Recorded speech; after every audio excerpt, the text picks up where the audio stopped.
Narsinghpur collector Sheetla Patel ने बुधवार को करेली के विभिन्न विभागों का औचक निरीक्षण किया, विकास कार्यों का जायजा लिया। इसके साथ ही नगर में बन रहे 50 बिस्तरीय अस्पताल और सीएम राइज स्कूल के नव निर्माण भवन का निरीक्षण किया।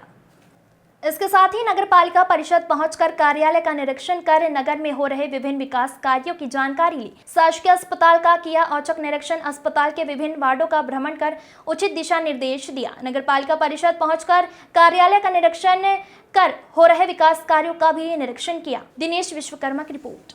बनाया जा रहा है, लेकिन वहाँ आईसीयू वार्ड की प्रॉब्लम रहेगी पेशेंटों को, उसके लिए कोई व्यवस्था है? बेसिकली एक नया हॉस्पिटल 50 बिस्तर हमारा करेली में बन रहा है और ये आगामी 1 महीने के भीतर कंप्लीट होने की भी पूरी संभावना है। उसमें हॉस्पिटल जो है, क्योंकि हमारा यहाँ पे करेली का बहुत कंजस्टेड था, इसलिए इस 50 बिस्तरी हॉस्पिटल की बहुत आवश्यकता भी थी। और क्योंकि आज मैंने स्वयं भी इसका दौरा किया है तो मुझे रियलाइज़ हुआ कि भीड़ भी इनफ नंबर में यहाँ आ जाती है।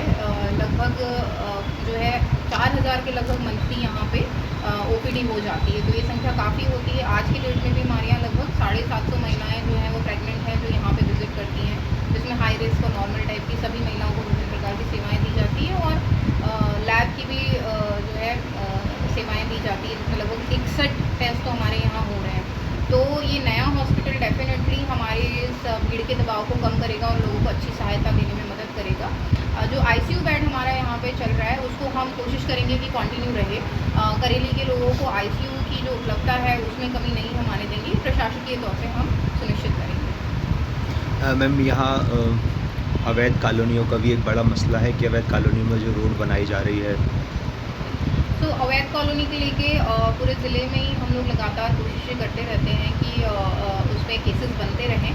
करेली से भी मुझे जानकारी प्राप्त हुई है कि तहसीलदार द्वारा कुछ केसेस अभी एसडीएम को फॉरवर्ड किए गए हैं, तो लीगली उसमें जो परिस्थिति निर्मित होगी प्रत्येक केस में हम लीगल निर्णय लेंगे और जहाँ जिस पे जो भी फाइन करने का या पनिशमेंट करने का या जो भी केस दर केस निर्णय की आवश्यकता रहेगी वो हम लेंगे और कोशिश करेंगे कि आम नागरिक को दिक्कत न हो।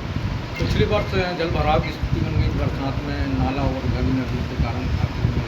तो इस बार हम लोगों ने पूर्व से ही लगभग 2-3 महीने से कोशिशें की है कि हमारे नाले नालियों की सफाई हो। इनफैक्ट पूरे ज़िले में लगभग 190 इस प्रकार के स्ट्रक्चर्स हमने आइडेंटिफाई किए थे, जिनमें से कल के डाटा के अनुरूप लगभग 160 हमारे स्ट्रक्चर्स थे जिनमें सफाई हम लोग कर चुके थे या कर रहे हैं। नरसिंहपुर प्रॉपर में भी ये सफाई हम लोग करने की कोशिश कर रहे हैं, जिसमें विशेषकर सिंगरी नदी पर हमने फोकस किया हुआ है। यहाँ पे भी एक बड़ा नाला जो है उसका निर्माण अभी हो चुका है।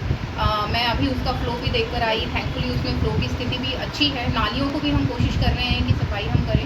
साथ ही साथ मेरी ये भी अपील रहेगी कि साफ़ सफाई और ये जो जिम्मेदारी रहती है ये समस्त नागरिकों की भी रहती है और ये आप ही के लिए भले के लिए भी रहता है, क्योंकि जो कचरा हम सड़क पे फेंकते हैं वो अंततः किसी न किसी वाटर बॉडी में ही जाके शामिल होता है और नालियाँ ब्लॉक होती हैं, नाले ब्लॉक होते हैं, तो जल भराव की स्थिति निर्मित होती है। तो जो निकाय को सफाई करनी है वो तो निकाय अवश्य करेगा। मैं भी पर्सनली इस पर ध्यान दे रही हूँ। निकाय के सभी लोगों से भी इस विषय में मैंने चर्चा भी की है। साथ ही साथ आप सभी से अपील है कि कृपया करके आप भी स्वच्छता पे अपना ध्यान रखें।